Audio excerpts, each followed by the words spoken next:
Naguguluhan daw ngayon itong si Art sa dati niyang nakarelasyon na si Sandy. Ang problema kasi, gusto raw na makipagbalikan nitong si Sandy na dati niyang kinakasama. Pero ang pag-amin din naman ni Art, si Sandy daw kasi, ikatlo lang sa dati niyang mga naging karelasyon na. Okay? Pero sa ngayon, maayos naman daw ang relasyon naman nitong si Art sa panibago niya. Oo, at huli raw nitong pamilya. Okay, meron ng bago eh. Ang kaso nga lang, gusto pa raw yatang makipaglaban. Nitong si Sandy, ilalaban pa rin ang kanyang pagmamahal dito kay Art. Kaya kausapin na nga natin, 48 years old, si Art ng Taguig. Magandang tanghali sa iyo, pare. Magandang tanghali po, sir. Oo, Art. Okay. Opo. Marami ka na palang mga relasyon na pinagdaanan. Meron ka bang pinakasalan dito sa mga ito? Kung sa bilang ko, Ah, merong 4, ano? Opo. Pero wala po, sir. Wala naman po. Puro live-in ito. Opo. Okay, sige. So, wag na natin pag-usapan yung dalawang nauna mong mga naka-live-in noon. Opo. Wala namang problema sa kanila. Pero, ang tanong ko lang, meron ka bang anak dito sa dalawang babaeng ito? Sa una, tsaka sa pangalawa, tig-isa. Tapos sa pangatlo, isa lang po. Sandali, doon lang muna sa una, tsaka sa pangalawa, meron kang anak na tig-isa. tig-isa. Oo. Na Opo. bibigay mo ba ang responsibilidad mo bilang tatay doon sa mga bata? Opo, nagbibigay naman po ako buwan-buwan. Wala naman silang mga reklamo at nauunawaan na. May mga, kumusta na yung dalawang, anong yon dalawang mga nakarelasyon May, mo? may, may pamilya na rin po sila ngayon eh. Okay, Pero maganda naman kahit may pamilya na po, Mm, nagbibigay naman po ako ng sa sustento sa bata. okay, sige, Opo. yan, malinaw yan ha. At kaya mo pa Opo. na ipagpatuloy yan. Meron kayong kasunduan. Ah, Kaya Oo, naman. kaya naman po. Okay. Ayan, doon dito sa pangatlo ngayon na sinasabi mong gustong bumalik itong si Sandy. Ha? Meron ka Opo. bang anak kay Sandy? Meron po, isa rin po. Isa rin. Okay. Oo. Pero, ang problema, kahit gustuhin niyang bumalik, meron ka ng panibagong kinakasama na naman. Opo. Yung Hmm, pang-apat na po yun. Pang-apat. May Kaya anak na rin naman po kayo yun. nitong pang-apat. Opo. Lahat. Tatlo anak ko na po doon eh. Kasi matagal na rin naman na kami nagkaiwalay nung Sunday na yun.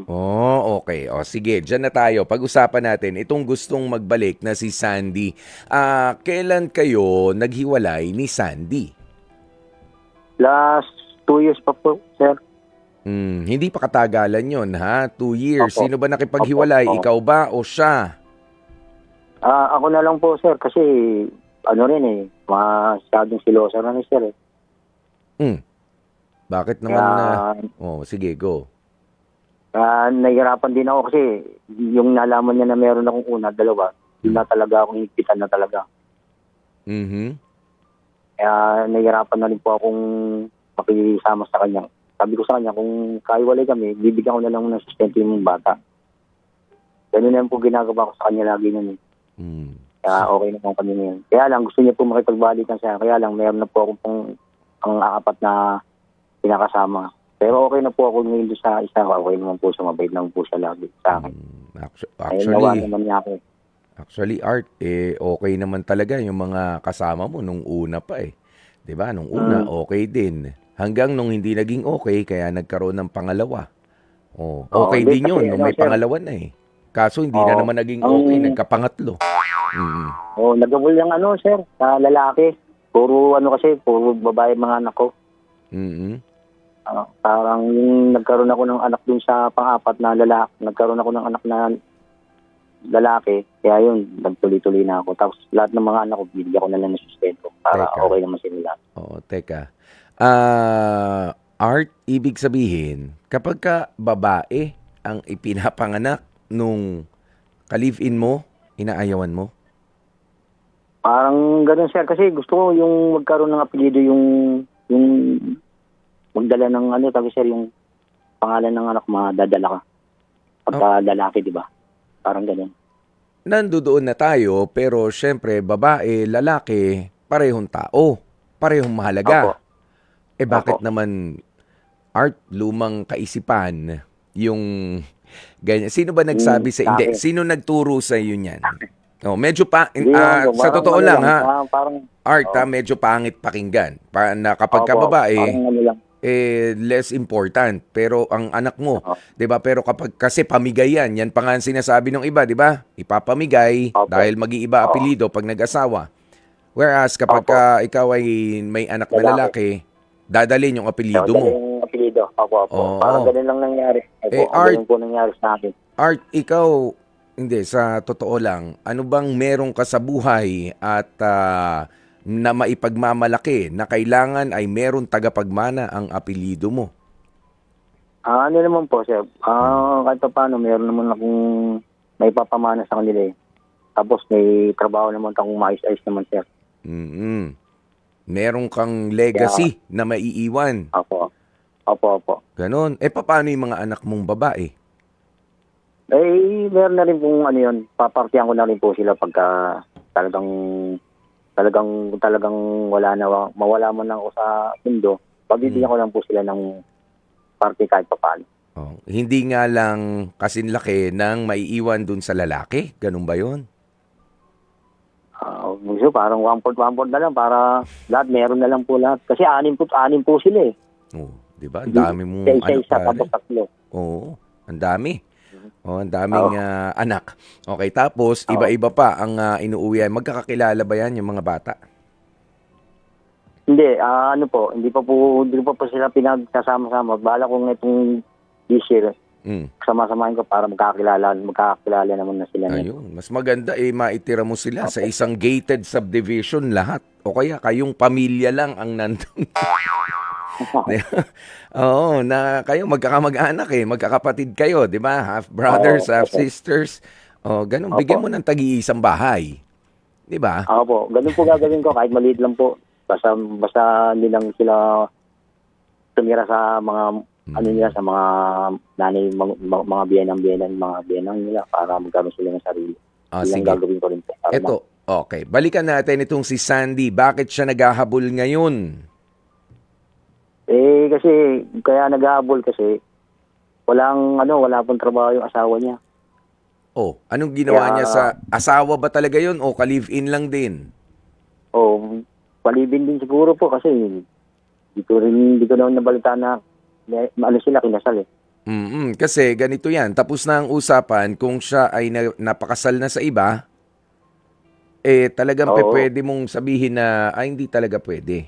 O, ayoko. Opo. Gulo yan Oo. Gulo yan Opo. Bagaman may anak kayo, kasal na siya Maganda, linawin mo yun kay Sandy. Di ba? Opo. Malinaw na Opo. gulo. Ang gulo na nga ng buhay mo kamo, lalo pa magugulo. Kung Oo. kasal siya. Ngayon, kung hindi naman siya kasal, dahil ba sa ganun din, may pangangailangan lang siya sa'yo, kailangan ng suporta, wala bang trabaho itong si Sandy? Wala po, sa bahay lang po siya. Wala nung magkasama kami, sa bahay lang naman din siya kasi maayos naman yung bigay ko sa kanya ng financial sa araw-araw. So, ibig sabihin, siguro, nakaasa siya. kukulang siya. Opo, gusto niyang magkabalikan para siguro lahat ng sahod sa kanya mapunta. Na Ganun muna niya. hindi naman pwede. Opo, kasi lahat ng pera nakadivide na po para sa lahat din para lahat sila may panggastos sa araw-araw. Okay, so pinagsilosan niya yung mga naunang babae mo sa Opo. kanya. Mga anak pala. Pati ba yung mga dati mong ka-live-in ay sinusustentuhan mo o yung mga anak nyo lang? Yung mga anak ko lang po. Ano Okay. lang po, 10,000. Oo. 10,000 buwan-buwan. Bawat isa? Opo. Ang laki ng sweldo mo Ha? Opo. Ang trabaho Tama mo? lang naman, sir. Pwede ba mag-apply dyan? Pwede naman, sir. Pwede naman. Oo, Okay. pwede, sir. Kahit Oo. sino pwede naman, sir. Oo. So, itong pangatlo, ayan na nga. So, ayaw niya na nagbibigay ka kasi doon, noon. Oo, sa una, sa pangalawa. No, kaya nag-away kayo, Gusto doon na niya, nag-umpisa. sir. Gusto niya, sa una, pangalawa, makuha niya yung binibigay ko ng tagsa 10,000. Mhm. para sa kanya 30,000. Tapos yung sa pamilya ko, paano naman po yun? Okay. Kung halimbawa kumita ka ng 40, 10,000 na lang po lahat yun, di ba, sir? Mm. No, marunong pa naman ako sa simple math. Oo, tama naman. Oo. Oo. Pero kinumpute ko rin dito eh. Huwag ka mag-alala. Sige. Meron ka ng pang-apat na kinakasama ngayon. Kailan pa kayo nagkasama nito? Pag-alis lang din itong si Sandy na pangatlo mo. Opo. Di ba, ano po, yung bago kami iwalay ni Sandy, meron na akong nabuntis na time na yun. Tapos hanggang sa meron, kumbaga meron na nakaumang, meron na nakaabang. May nakaabang na. May naka-standby. Ha, Naka-reserva na. Appear nga tayo, Art. Kaya yung mga anak, sir. Appear nga tayo, Art. Matindi, ha? Matindi. Dali. Kanino na ba shot to? Shot mo na, Art. Shot mo na muna yan bago tayo magpatuloy. Ha? Sige. Sige lang po. So, ibig sabihin, doon pa lang, magkasama pa lang kayo ni Sandy, meron na talagang iba. Hindi mo na gusto si Sandy. Po. Ito po nangyari. Kaya, siguro, talagang pinagana na ako sa pangapat, kaya naging okay na kami ngayon. Naging okay. Hindi kayo okay. Ang okay kasi nabigyan ka ng lalaki na anak. Ang okay sa'yo, yung anak mong lalaki. Tama ba? Opo. Ilan ang anak mo dyan sa pang-apat? 3 na po. 3. Sunod-sunod. 2 years ago pa lang kayo. Nagsunod-sunod. Paano yun? Nagsunod-sunod din, sir. Oo nga eh. Bigla, pagkabuntis, pagkapanganak, mga ilang buwan lang, buntis ulit eh. Yan yung nangyari, sir eh. Ganon kasunod-sunod. Halos parang 9 na buwan lang yung... Opo. Hindi pa humihilom yung sugat. Biglaan eh. Doon ka na naman. Biglaan, sir eh. Ba't naman kasi biglaan? Pwede naman dahan-dahan. Ilan ang anak mong lalaki dyan? Ha? Dito, ano po, 2. 2 ang lalaki. Kaya, kumbaga, parang giliw na giliw ka na dyan sa pang-apat mo. Opo. Sige.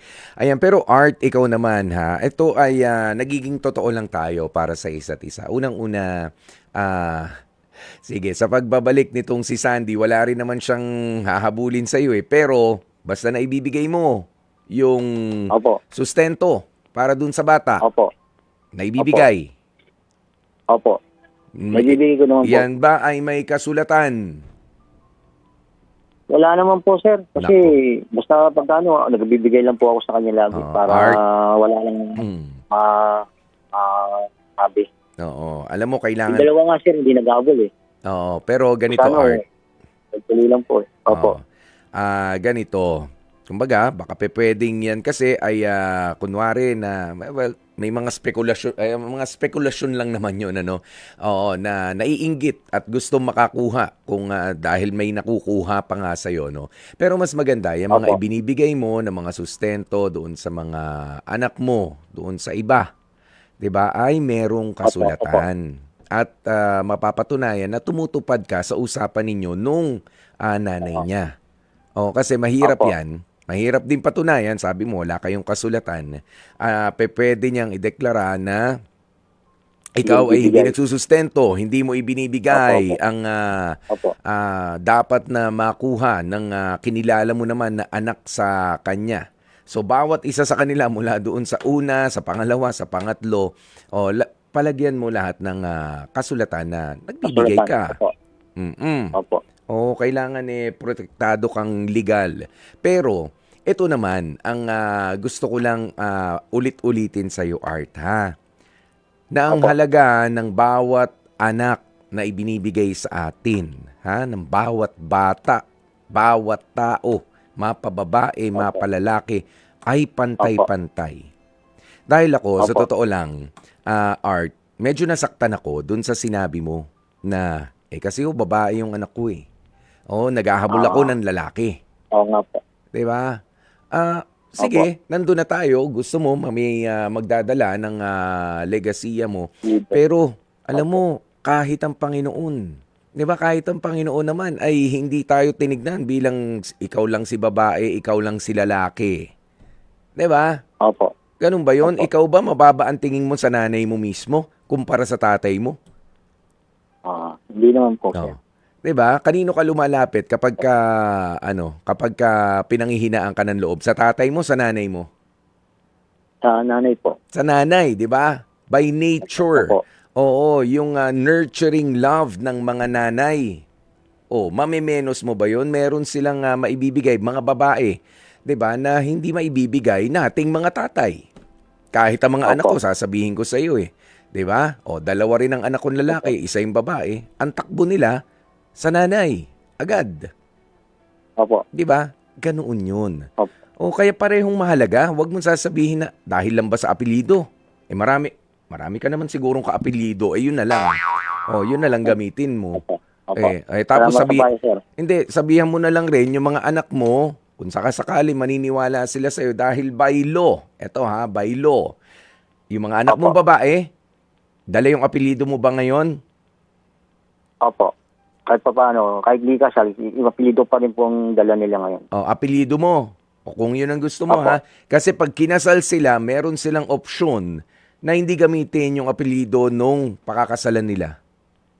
Meron. Opo. Alam mo ba yon, Art? Hindi pa po. Yan. Hindi mo nga kasi alam. Pwede nilang bitbitin pa rin yung apelyido mo kung very proud ka dyan sa apelyido mo. Okay? Opo. Sige. Ayan para kung sakali dumating ang panahon, mag-asawa sila, ang mga kababaihan, pwedeng i-retain lang yung apelyido nila.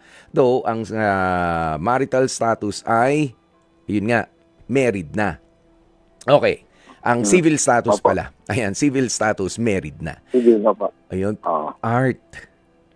Hindi Opo. ganun ang pagtingin sa mga bata. Kawawa. Kawawa ang tao. Opo. Meron tayong pagtatangi eh. 'Di ba? Merong pagtatangi. Pangit. Oh, eto lalaki to, mas importante to. Eto babae. Sige, importante naman, love naman, pero nasan yung mga boys ko? Wag namang ganun. Ha? Plus, kita mo, Opo, sir. parami ng parami yung mga anak mo. At ikaw naman, paedad ka ng paedad. Paedad tayo ng paedad. Pare, darating ang panahon na tayo ay hihina rin. 'Di ba? Sigurado ka ba na yung mga anak mo ay bukod sa pera, nakapag-invest ka ba ng time sa kanila, nakapag-spend ka ng time? Opo, sir. Kahit pa paano. Opo.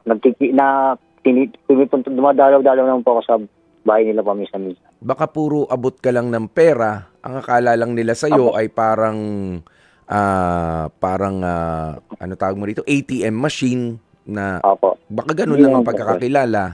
Diba, kinukumusta mo ba sila emotionally? O kumusta ka na? Nabubuli ka ba sa school? Diba? O, kailangan mo Okay ba ng naman po, sapatos? Opo. Yung mga ganoon. Ha, Art? Opo. Oh. Sige. Okay, Art. Po. Art. Okay. Po. Ikaw ba ay, alam mo sa mga lalaki para matigil na yung kaya mo pa mag-anak ng marami? Hindi na. Okay na po siguro, sir. Alam mo, meron ding kung sa babae, meron kasi sa atin sa mga lalaki para tumigil na at para hindi na magka-anak. Sa babae, ang tawag doon ay ligation. Okay? Opo. Ito bang pang-apat mong kinakasama, nagpa-ligate na, nagpatali na? Hindi pa naman po, sir. Pero wala nang balak masundan yung huling-huli niya. Walang balak. Pero sabi mo kanina, nagkasunod-sunod pagka nakainom ng alak. Di ba? Dapain ka kapag ka nakainom ka ng alak Ha? Di ba? Ganito, Art. Opo. Di ba? Sabi mo may budget ka naman. Kung hindi ka naman Opo. mapipigilan, alam mo, magpa-vasectomy ka. Opo. Ha? Para hindi na kumalat Opo. at hindi na dumami. Hindi madagdagan. Hindi na madagdagan. 'Di ba? Pero Opo. andun pa rin, masaya pa rin ang bawat pagniniig. Magpa-vasectomy ka. Ha? Opo. Sige po. Opo. Ano ko po yung payo niyo po, sir? Oh, 'di ba? Kasi 'yan yung pwede. Para hindi na, lalong dumadami kasi ang taong involved, dumadami ang anak, dumadami ang mga asawa, dumadami problema niyan, Art. Oh, hindi Opo. naman puro Yun nga sa, po eh. 'di Oo. ba? Hindi puro Ang sa problema talaga eh. correct. Sa iba't iba mong mga kinasama, may iba't ibang ugali yan. Bawat isa sa kanila ay meron kang lifetime connection. Yun yung iniwanan mo lahat ng anak. Opo. 'Di ba? Yung apat na Opo. babae ay pare-parehong naiwanan mo ng anak. Paninindigan mo Opo. 'yun, dapat. 'Di ba? At iba-iba rin Opo. ang ugali ng mga anak. Opo. Oh. Bukod sa nanay, iba ang ugali ng bata. Oh, tapos hindi naman yung yung naunang tatlo, tagi-isang anak. Etong nahuling pang-apat mo, tatlo. So, anim nga. Opo. Anim na. Opo. Magkakaibang Apanin ugali. na po sila. Na Oo. pakikisamahan mo. Opo. Di ba? Sa ngayon, Opo. ano nang plano mo? Anong gagawin mo dyan kay Sandy? Kakausapin ko na lang po siya para kung anong maging desisyon para hindi na manggulo. Hindi na chat ng chat sa akin. Yun na lang po gagawin ko, sir. Baka naman ganito ang mangyari, Art. Baka naman baka biglang humirit si Sandy. Ha? Nang, Hindi na po, sir. baka biglang humirit at Art, isa na lang bibigyan kita ng lalaki na anak. Ay May kinakasama naman na siya, sir. Kaya okay na rin siguro. Pag-usap na lang po kami. Nako. Sigurado ka? Bago kaya kayo Opo. mag-usap Opo, ng sir. masinsinan, magpa-vasectomy ka muna. Ha? Oo. Pwede na lang, sir. Ganun na lang gagawin ko, sir. Para okay. Oo. Para hindi na dumami. Hindi na dumami alam mo yung lahat. alam mo yung isang sikat na celebrity natin, si Drew Arellano. 'Di ba? Si Drew Opo. Arellano, Oo, asawa opo. siya ni Iya Villania. 'Di ba? Dahil Opo. sa tuloy pa rin ang kanilang ligaya, 'di ba nga? Pero gusto Opo. ng kumbaga family planning, 'di ba? Nakaplano na. Opo. Ito na lang, marami na silang anak eh. Gwapo 'yun si Drew Arellano. Opo. Parang tingin ko kasing gwapo mo rin, Art eh. Sino Hindi bang naman po, kahawig sir. mo? Parang ang bilis mo makapang ng mga babae. Ha? Si Tirso. Tirso the third. Tirso the Third. Pero iba apelido, hindi Cruz. Tirso the Third lang siya. Ha? Okay. Tirso Opo. Cruz the Third ang datingan mo. Opo. Anong height mo, pare? 5'6", sir. Okay. Medyo average naman. Ang matikas siguro, no? Na-imagine ko parang matikas ang katawan mo kasi eh. Hindi naman po, sir. Tama lang po. Kasi nagwe-weights din po kasi ako dito sa bahay. Oo. Ang umi-effect ba sa kanila yung tinatawag ngayon na dad bod o yung medyo, borta? Ayan, medyo galit yung mga muscle. Ayan, mga ganun. Simple lang, sir. Hindi naman masyado. Tama lang po. Hindi naman masyado. Okay. Kung palakihin, sir baka lumiit. ang tiyan. Kasi ang tiyan, kapag ka merong baby, nakakatulong yan. Nagiging tungtungan ng bata ang mga tiyan. Di ba? Oo. Kapag ka tayo ay nagbibit-bit. Okay, sige ganito. Ito na lang, Art, ha? Sa dami mo ng mga nakarelasyon, usually, sinasabi ko rito sa programa na, sige, magbigay ka ng mensahe dito sa mga, dito sa karelasyon mo, sa ganyan. Pero sa dami nito, wala tayong mensahe na hindi kita papayagan na magbigay ng mensahe sa kanila. Pero, Opo. dahil sa pinag-usapan natin, Art, seriously, Opo. at maging honest ka rin sa sarili mo. Gaya nga ng sabi natin, lalong dumadami ang involved. Dumadami asawa, dumadami anak, dumadami ang problema. Kahit kaya mo ngayon, darating ang panahon, magkakasabay-sabayan, delikado yon. Ito na lang. Meron akong gustong bigyan mo ng mensahe na mababalik-balikan mo.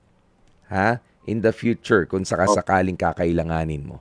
At ito, yung sarili mo. Ano ba ang gusto mong maging pagbabago sa sarili mo ngayong marami ka ng mga anak sa iba't ibang babae. Sabi mo, matino naman ang buhay mo ngayon, pero kailangan na merong pagbabago. Hindi yung kuha ng responsibilidad, pero parang hindi naman natin kakayanin na pagsabay-sabayin. Okay.